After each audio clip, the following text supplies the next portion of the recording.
রাতভর বৃষ্টির কারণে জলাবদ্ধতা সৃষ্টি হয়েছে কুমিল্লায়। অনেক এলাকা জলমগ্ন হয়ে পড়েছে এবং জনজীবনে দুর্ভোগ নেমে এসেছে। বিশেষ করে নগরীর প্রধান সড়ক এবং অলিগলিতে হাঁটু সমান পানি জমে গেছে। জেলা স্কুলের সামনে থেকে বিস্তারিত জানিয়েছেন প্রতিনিধি হুমায়ুন কবির জীবন।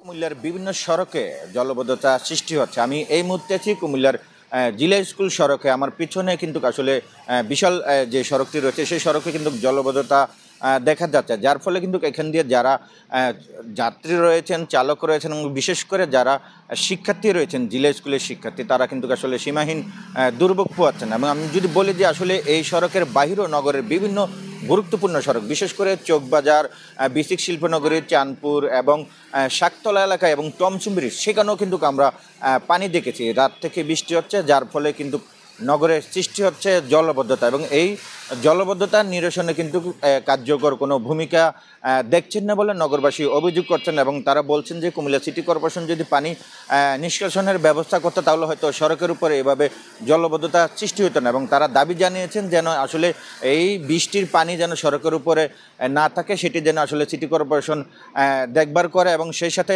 পানি নিষ্কাশনের ব্যবস্থা করা হোক, সেটাই নগরবাসী চাচ্ছেন এবং তাদেরকে দুর্ভোগ থেকে মুক্তি দেওয়ার জন্য তারা দাবি জানিয়েছেন। তো এই ছিল কুমিল্লার জলবদ্ধতার সর্বশেষ।